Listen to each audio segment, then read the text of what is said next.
and we are currently hosting an exhibition called The Infinite Universe of Jim Starlin, featuring one of my favorite writers, artists, cartoonists. How do you bill yourself? Storyteller. Storyteller. One of my favorite storytellers. I like that. Works. And so yeah, over the course of this conversation, we're going to talk about where you've been, where you're going, where you are now. So just so you know, this is the San Francisco Comic-Con, but you are in Oakland. We just need to clarify that. And Space Stone makes everything crazy. So yeah, actually, that's a good place to start. Let's talk about your previous experiences in Oakland. Well, I lived just close to the Berkeley border while I was doing the Warlock series. Most of that was done in this area at the time. The sort of druggedness of it is apparent. It was the 1970s, and so yeah, it was kind of appropriate to be out here. There was a number of us cartoonists who decided to head out this way. Engelhardt, Alan Weiss, a couple other folks, we all sort of, Frank Brunner, all sort of moved out this way around the same time. And hung out for quite a while, and I ended up heading down to LA to work in animation for a while after that, and then eventually back to New York, and I sort of got stuck there. Yeah, there's quite a contingent of Bay Area talent. Also. Yeah, much more so than when I was here in the 70s. Yeah, including the LA area also. Yeah. Including Steve Lealoha, who I hope you get a chance to see him while you're here. This is Steve Lealoha's very first professional comics credit was this issue of Warlock. Inside, yes. And cover's done by Alan Weiss. By Alan Weiss. Yeah, we actually have Steve's very first page on display at the Cartoon Art Museum. I can't wait to see it. He told us about inking it on his mother's kitchen table in Pacifica. So back in those days, a lot of us worked on lap boards. We didn't have drawing boards as much. We were traveling a lot, so most of these things were done on a piece of plywood sitting on a sofa, watching television as I worked. It was a hard life. Great. And you didn't start out in California, so where did you grow up? No, I grew up in Detroit, went into the service, came out. While I was in the service, I was trying to send samples into D.C. and Marvel. Eventually, Joe Orlando over at D.C. bought a 2-page horror story that I did. That was it for me. I packed up my bags and went off to New York, and was lucky enough to show up just at the time Marvel was going from like 8 books a month to something like 20. And they were quite literally hiring anybody who could cross the state line and hold a pencil. I barely qualified. And it's been working at it off and on for 40 some odd years now. Great. And what were some of your early jobs at Marvel? Let's see, I did a 6-page love story involving Tom the truck driver, Dick the dude, and Wendy the waitress. A lot of alliteration. That was my first. Yeah, that was my first story. That was my reaction when I saw it.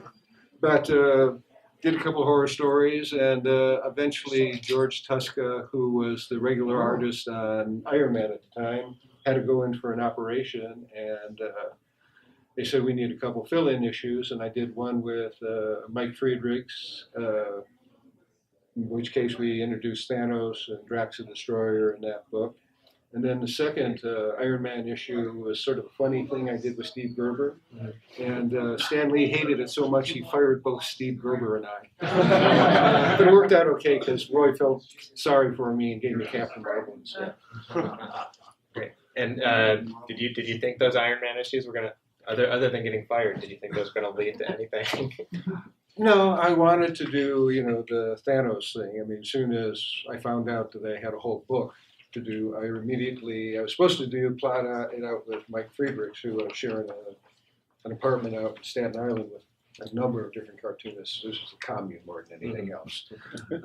And so by the time he got back at 5 o'clock, I had already done a page and a half of it. So the plotting part I pretty much went in control of. And his contribution to the plot was to change one of the early pages to the first page. He rearranged a couple pages and then he scripted it, and sort of went off from there. I never really thought much of it other than hoping I could get a chance to do those characters again later on. Had Captain Marvel been on your radar at all before this opportunity dropped into your lap? I'm not a big X-Men fan. Never have been. And when I was in the service, there was a PX that you would buy comics. You know, and some of the two comics, let's see, there was Captain Marvel and there was another book that would not show up usually. And so I got subscriptions to them and figured, okay, I will get these regularly now in the mail. And as soon as I got the subscriptions, they canceled the books. And instead, I started getting X-Men books. I got 2 copies of the X-Men each month until they got canceled. And yeah, Captain Marvel was not there. He was there. They did. I mean, I loved the Gil Kane and Roy Thomas versions of it, and I was a big fan of the Captain Marvel Shazam when I was a kid. I used to go around to old comic book or old used bookstores and pick them up for a nickel. And so Captain Marvel sort of came out of nowhere, but I really got into it quickly because I realized I could go from him being a warrior to him being sort of a spiritual creature. I wanted to take that journey. Great. Pre-internet, did Marvel give you file copies? Did you track them down? Did you just? I had a lot of copies of the stuff. I came to New York with a suitcase full of comic books. I had clothes in one suitcase, and I took a bus to New York, and I got out of the bus terminal to set the comic books down because it weighed like about 100 pounds. And this very nice gentleman came running over and said, "Let me help you." Well, his friend came over and distracted me, and he was planning on running off with my suitcase, clearly. And he got about 3 steps, and he went, "Holy cow, what do you got in here, bricks?" And he just put it down and walked off. I got my comics. So when I quit Captain Marvel and went over to DC for a while, and came back to Marvel afterwards, Roy Thomas said, "What do you want to draw now?" And so that night I went back and went through my box of comics that I had brought, and there was Adam Warlock. And so I went back the next day and said, "How about Warlock?" He said, "Start on it." And I did up the first page that night. Nothing like today. Now you got to do like a month's worth of plot synopsis and stuff like that. But that one, they just said, "Go for it." Great. And had you been following your predecessors, Roy Thomas and Gil Kane, and their work on Warlock, or were you? I read it at that point, but it was no place I wanted to go with it. On Warlock, they had done Jesus Christ Superstar, basically. And, Roy was right up front about it. He wanted to do a religious kind of thing, and Jesus Christ Superstar was very popular on Broadway at the moment. He was a character who was very spiritual. I had just done Captain Marvel going to spiritual, so I wanted to go someplace else, and so the most logical place as far as I was concerned was take the spiritual character and turn him into a suicidal, paranoid schizophrenic. And it seemed to work out pretty well. Which a lot of us related to. Yeah, unfortunately, it's the state of our mental health in this country.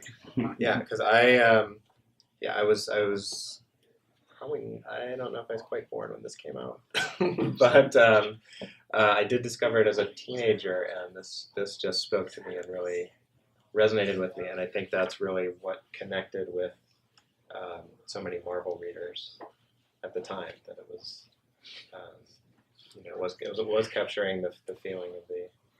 Yeah, fortunately we have a reprint market, so I get a lot of younger readers for things that are done way before they were born. Yeah. It works out nicely. Good. And so that also propelled Thanos into the spotlight, and that's a character you probably have a lot to. Is he here in the audience? You would know. Half of us be gone. Right. I need a seat. Basically, Thanos sort of came out of a psychology class, and later on, Jack Kirby said something to me that really struck home. He was talking about the Hulk, and he said, "The Hulk is stupidity. The harder you beat on it, the stronger it becomes." And so I thought, so I thought, that's what I want to do with my characters. These guys have got to have their core element, and very quickly with him, it became hunger and dissatisfaction. He was always wanting something, and when he got it, it wasn't good enough. You know, he became God, and he let it be pulled away because it wasn't exactly what he wanted. And he's ever since then, every story that I've ever written with him is him seeking something that he ends up not wanting at the end, or defending what he does have and deciding it's still not what he wants. That almost sounds like a children's book when you put it that way. Yeah, the basic themes are always kind of simplistic. Yeah. And he's obviously gone on to be a big deal, to put it. Yeah, a lot of toys out there. Yeah. Is that anything? And some very nice T-shirts, by the way. Did you ever imagine that in your No. He was one character I thought was just too esoteric and strange to ever make it onto the big screen. He wasn't a hero, for one thing. He was purple, he was nihilistic, he was complicated, and up until just recently, all the comic book movies, they really wanted to keep it as simple as possible. And this is things that have developed over the last 20 years where he could happen, where you just wouldn't have imagined it back in the 70s or 80s, even into the 90s. Yeah. And so after the culmination of the big Thanos storyline with the Soul Gems in the 70s, you shifted your focus to some creator-owned work, right? Like Dreadstar. Yeah. And can you talk about that, maybe origins?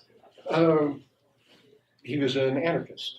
Basically, well, even before he became an anarchist, I wanted to do a fairy tale. I was working with Mike Plug and Ralph Bakshi, and they were doing some Lord of the Rings stuff and War Wizards, stuff like that. And I thought, I'm going to do a fairy tale. And Epic Illustrated was there, and it became real apparent that fairy tales are not my thing. I just wasn't going to do cute. And we did the Metamorphosis Odyssey that does have a fairy in it. Mm-hmm. I mean, that's as close as we got to our original intention. Had a furry beast who was part of a cannibalistic society. So once you start going down those lines, the fairy tale and the kid story sort of goes out the window and it becomes something else. And we needed somebody who was going to be the Musclewood group, who was going to be the darker side, who would survive the transition at the end of the story. And basically, at that point, I figured that was the end of what I was going to do with it. But I kind of fell in love with Dreadstar along the way and realized carrying him on and making him the ultimate anarchist, the person who is, once again, unsatisfied with how things are, but he's absolutely no good at, once he overthrows the evil power, of doing anything constructive afterwards. He's only good to go off and find another evil power to overthrow. And so when we finally did finish off the first story, he had nowhere to go, and he became a cop for a while. It didn't work out, and went back off to being an anarchist, which is what he worked out best at. And do you think that book would have come about without the Epic imprint? Yes, because this was 19 whatever it was, and they had just changed the copyright law, and so Marvel and DC up until that point had, if you wanted to cash your paycheck, you had to sign this thing on the back that said you gave all the rights to everything. And they suddenly, the Congress passed a law that said, we can't do that anymore. And so there was an opportunity for these independent publishers such as Eclipse and what have you, first came out around those times. And both of those were at one point or another a publisher of some of the Dreadstar stuff. Eclipse did The Price, which was the Syzygy Darkhawk story. And eventually, when things got kind of crazy with bookkeeping up at Marvel, I took the whole project over to First. So the independents, the change of the law, they all had something to do with people wanting to go off and do their own things. Once that law changed, a lot of the best artists in the business stopped working for Marvel or DC. The Mike Kalutas, the Bernie Wrightsons, the Barry Smiths, the Jeff Joneses, they all started doing their own thing. And that sort of changed the market entirely. Little history lesson. Much appreciated. But you kept a hand in the company-owned Mostly because of Thanos. I really just fell in love with the character. We've all got these, we're honest with ourselves. We've all got these really dark things that go perking around in our heads or in our hearts in the middle of the night. We never talk to anybody about these. I put them down on paper. I document my dark side. And rather than beat up on my cats or anything like that, I take it out on the universe in a fictional setting. And so that's what kept drawing me back to Marvel, and occasionally enough to DC because there was something like the Cosmic Odyssey or something like that I wanted to do. Yeah. And I should mention Cosmic Odyssey and just you've worked with some of the top artists in the business, Mike Mignola. Bernie Wrightson. Now I'm working with Alan. Damn, I forgot his last name. Alan Davis. Probably one of the best ones I've worked with. Him and I are doing my swan song on Thanos, and he's just given me this beautiful artwork that I just can't believe. Yeah. Has anybody checked out the Infinity Siblings? Yeah. I have right here. Okay. Bring it by tomorrow, I'll sign it. So and you've been. Are there other artists that are on your wish list, or now that you're working with Alan Davis, are you thinking about future projects? I injured my hand about a year and a half ago, and so I can't really draw anymore. So there are a couple of folks I'm talking to some people about doing some more Dreadstar, and I'm going to have to connect up with an artist to actually draw it. So I'm talking to folks. I don't want to name names at this point because I'll alienate somebody else. But I have some people in mind. Okay, and we'll have time for some audience questions if anything comes up. But so you're working on. And this is a recent reissue, correct? Right, with a new cover. I think and you actually just announced a new project that you are. We have a smaller art book coming out called Black Book from Ominous Press. It's a Kickstarter thing they're doing. It is smaller. The best you do is like sort of annoy a cat with it. You can't really knock out any cows. But it's got some nice stuff in it, nevertheless. It's a lot of work that hasn't been seen all that much, that were like alternate covers, projects that didn't work out. There's a 8-page Captain Marvel Shazam story that I did for DC that they never printed that we're putting in there. That, and then we also have an illustrated novel called Mind Games that'll be coming out through there. They're doing a Kickstarter thing. This is something new for me, so we just announced it yesterday. So this is new. Yeah. So go to Kickstarter, look up Jim Starlin. What's the project called? Mind Games and the Black Book. Art of Jim Starlin, Black Book. Okay, and there's some preview pages up there, so it looks it's very cool. So you should absolutely. Yeah, this is all new to me. So I've never done this before, so it's kind of interesting to watch how it's been going. Yeah, and a lot of it's the wave of the future. Wave of the future. It's the wave of now for self-publishing. Really, is crowdfunding and connect directly with the fans, and they get to build it from the ground up. Little bonus things, what have you.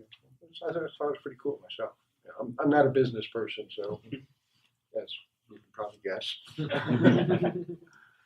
Okay.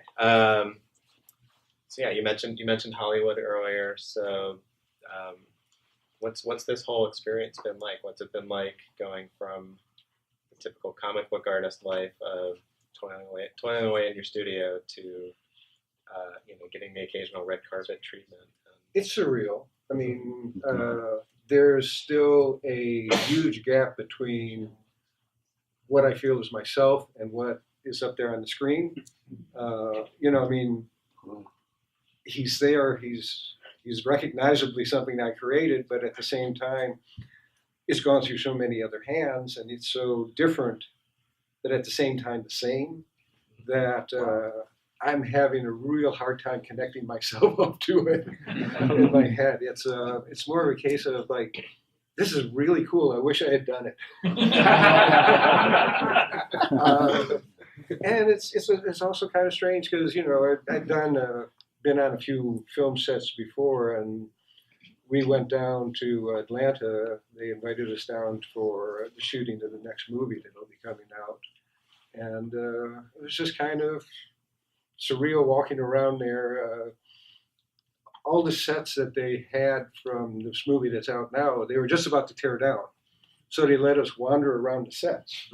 And I was on the Milano, and it's all like iPads stuck up on there. All the things are, that they use in the thing. They're just, like iPads and phones that they've stuck on, and it's fake, but it's really cool.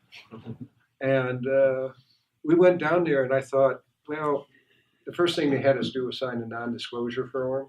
And so I thought, well, no one's going to tell me anything. We're just going to get down there and sit around and watch them shoot some stuff, and maybe they'll show us some things. We'll see a Captain America shield. Except I didn't realize that all these guys had been working on this thing for a year and a half, and they had all signed the non-disclosure forms. And they were dying to talk to somebody.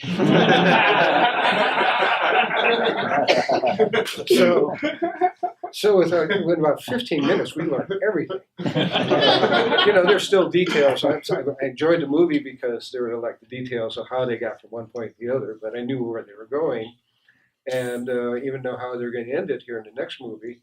But I can't tell you that because they send Mickey Mouse to break my neck.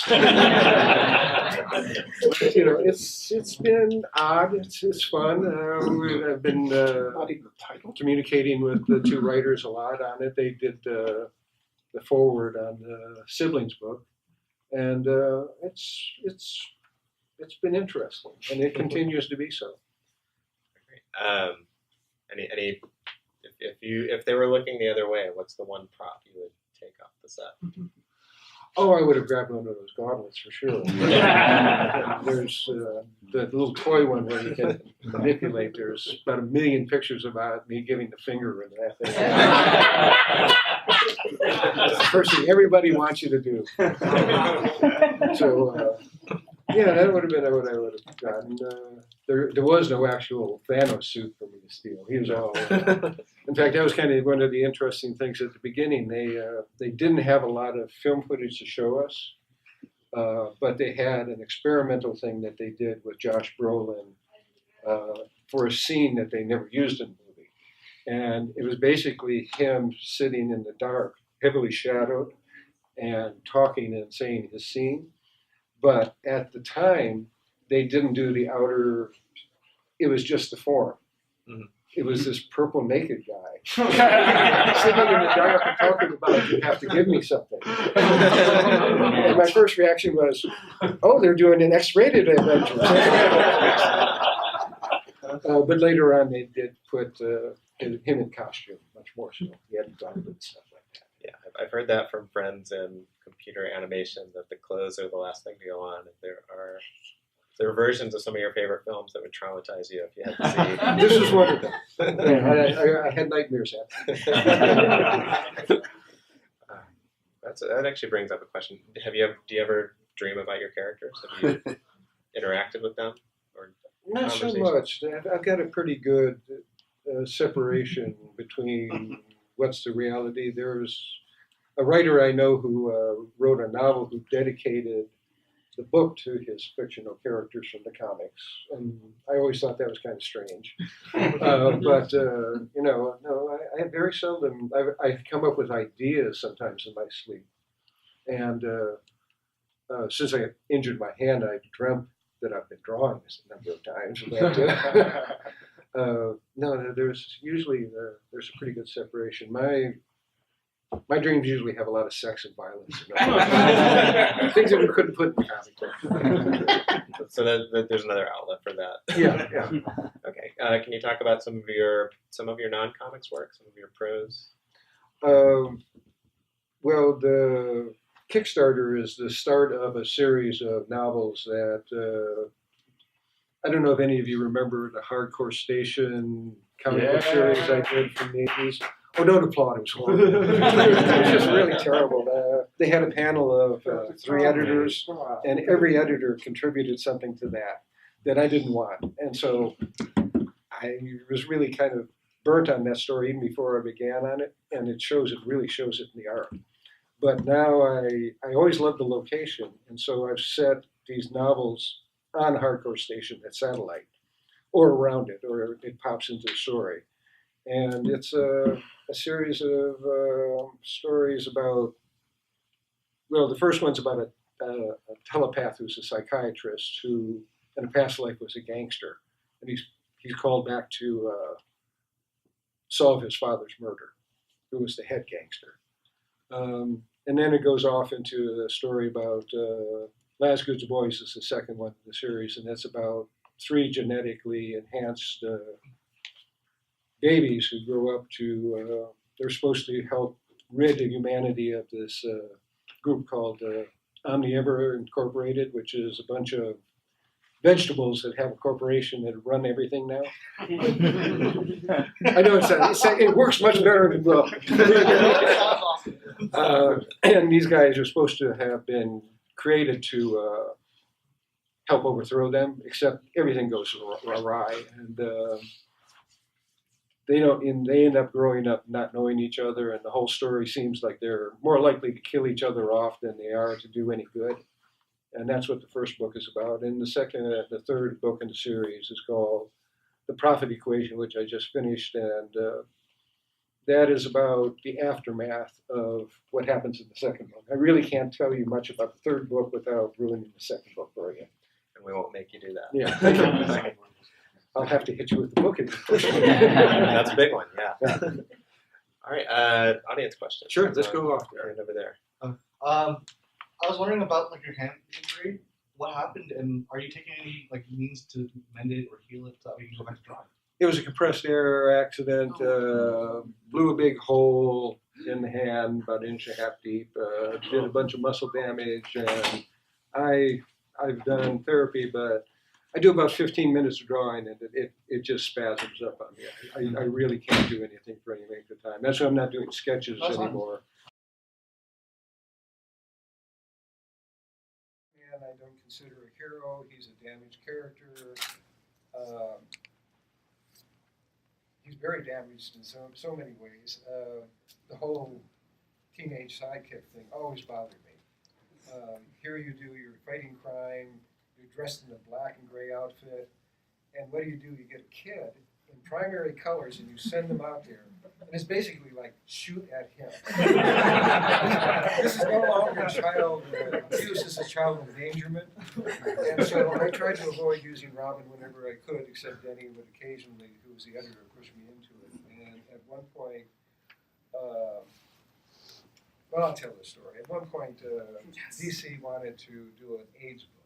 It was the beginning of the AIDS thing. And they actually put a box out in the office, and they wanted you to suggest which DC character should get AIDS. I loaded it up with Robin. They immediately recognized my handwriting, and they threw them all out. And basically, at the end, it was Jimmy Olsen who got elected to get AIDS. And then they found out that the actor who was in the Chris Reeves Superman movie was actually gay. And so they chickened out on the whole thing. And that project disappeared. And so months later, Denny O'Neil came up with the idea of doing a call-in, because you could make money on these call-ins. They were making like 50 cents each call. You were paying for those votes, basically. And he came to me and said, would you like to do this Robin thing that you've been trying to push for the last 1.5 years? And I said, sure. And so we wrote up the thing, and basically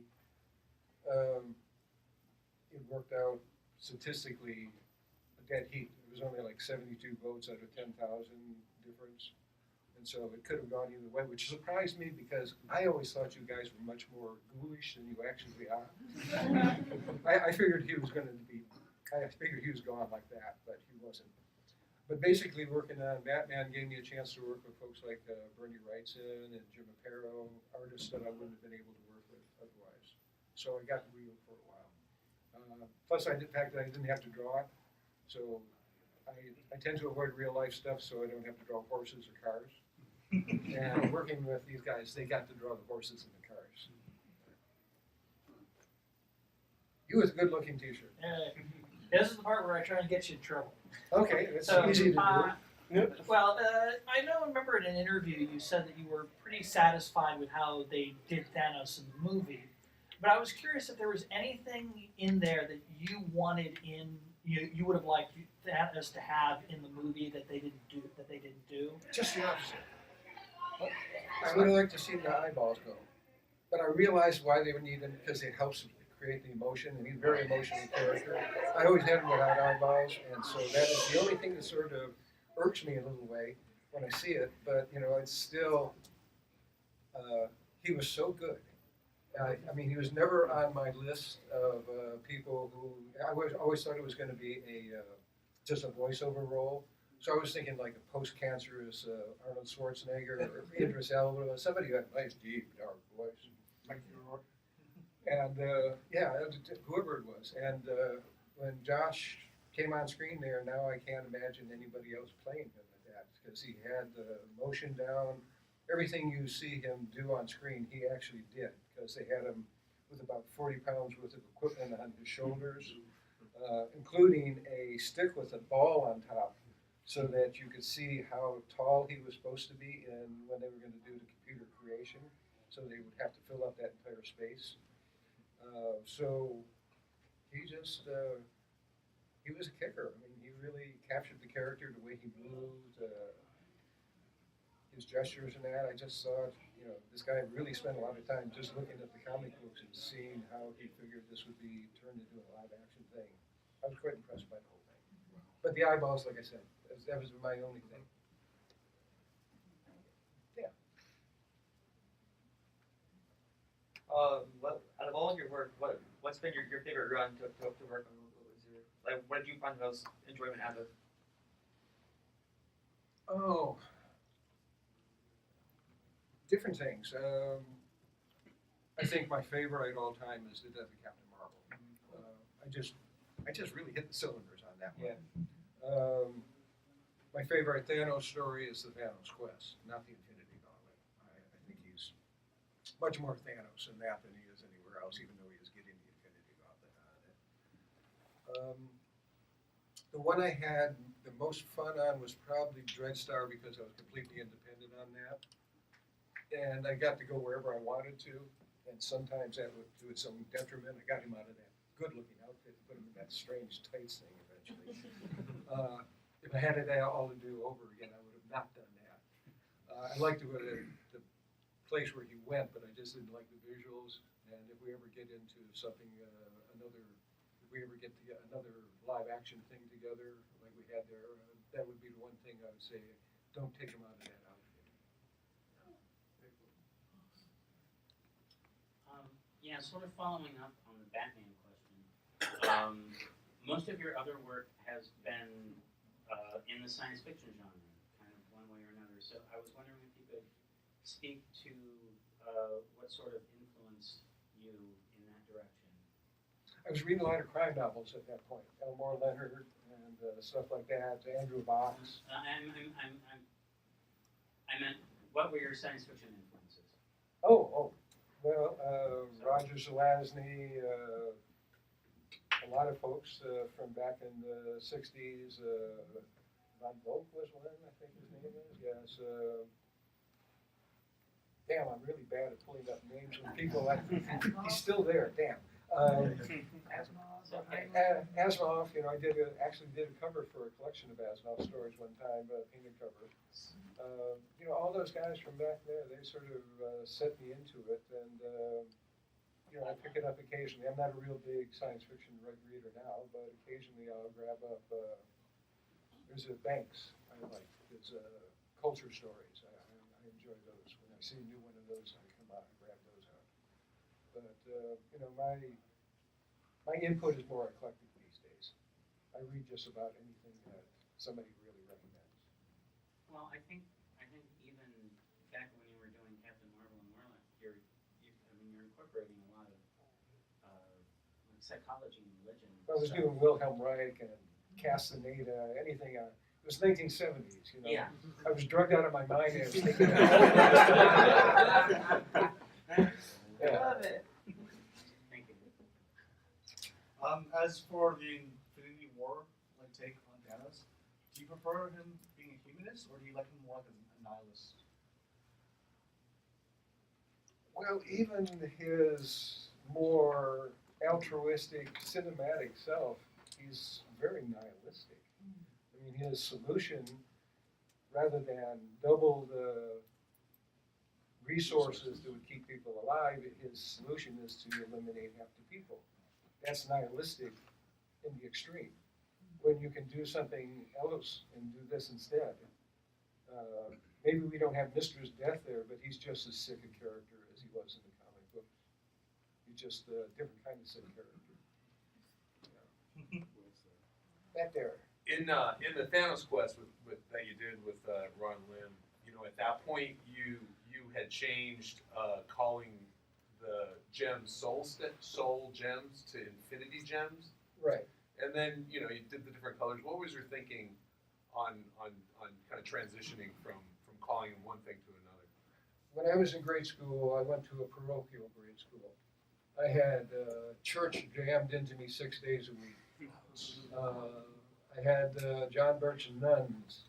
So it was a formula for creating a heathen like me. So basically, when we got around to doing Thanos and he was building up in that, I was going back to that time and wondering what it would be like to have an omnipotent being that was insane. Basically, the gems got changed because I wanted to get those 6 aspects of reality. It took me weeks to figure out what those were. I didn't have a very good grasp on reality myself.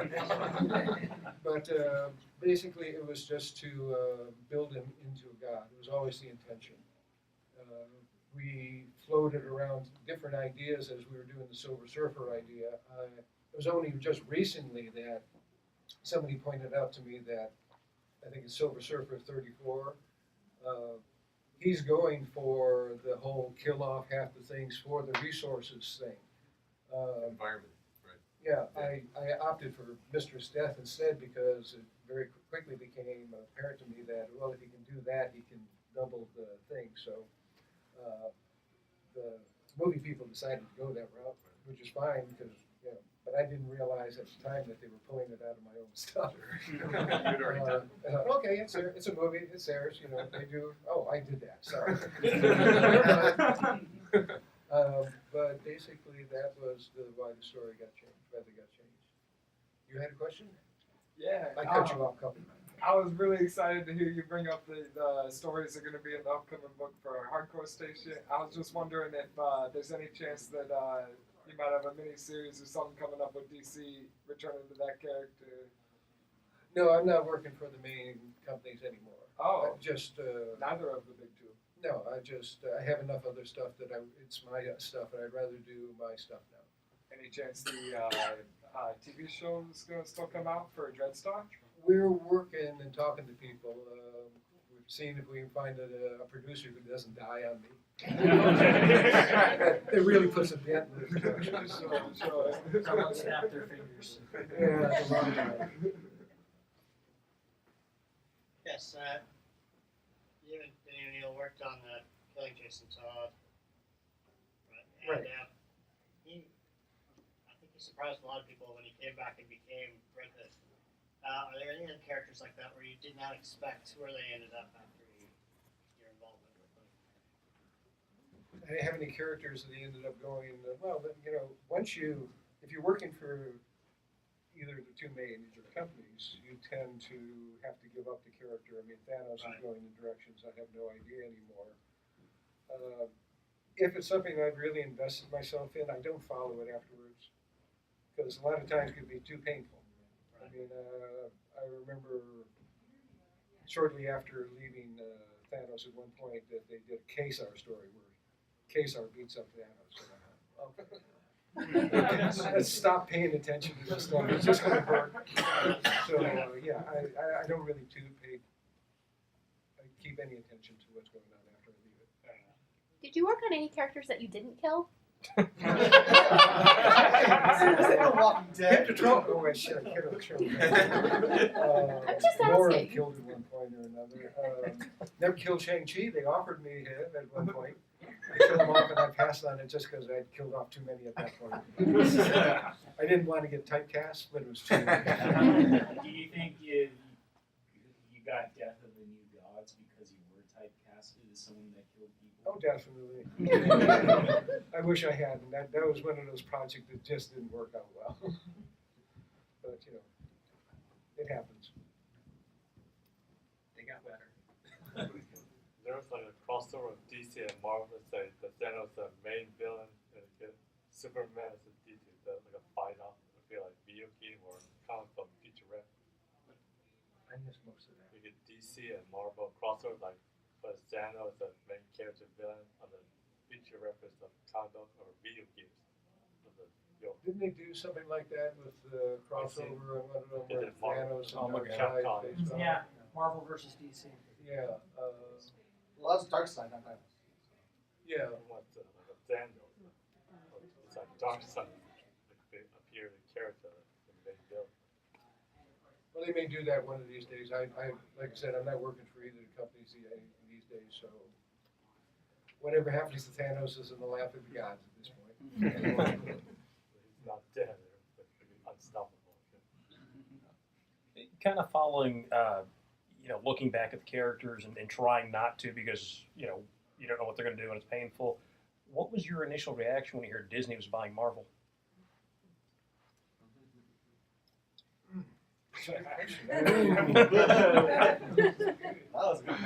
I wasn't working for him at the time, so I didn't have any dog in that race. I guess they just, they've been run by this group called the Perlman Group, who were strip mining the company for years. And basically, when Donald Perlman came up to the office the first time, I just happened to be there, and they were walking through, and they looked in a closet, and they found a bunch of Spider-Man jackets that they had there. And Perlman had his flunky take them all out and take them down to the limo.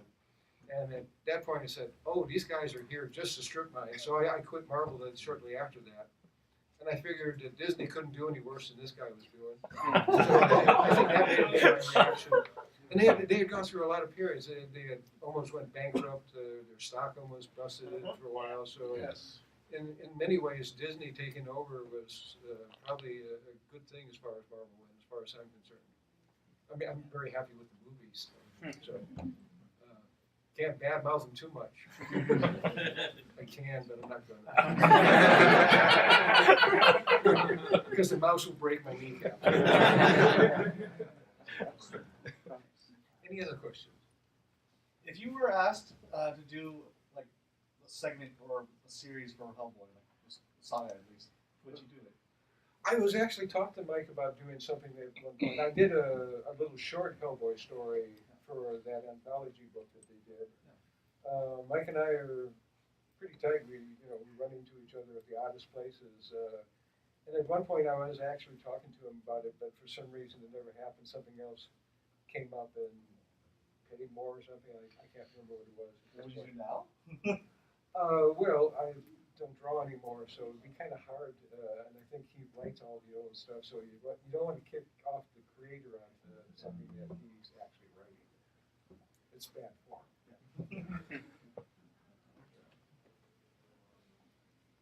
Has the final story been told on Breed, or are we ever going to see that come back? Well, Breed I finished off I did the third Breed through, somebody helped me with the name of the publisher. Was it Malibu or was it? No, it's it came shooting Image. Thank you. Brain dead. Yeah, so I've sort of completed that story. I had no plans on that. I wanted to get back and do some Dreadstar, but nothing planned on Breed.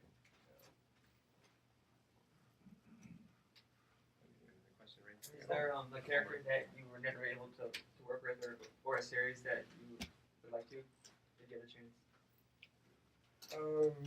No, I pretty much did.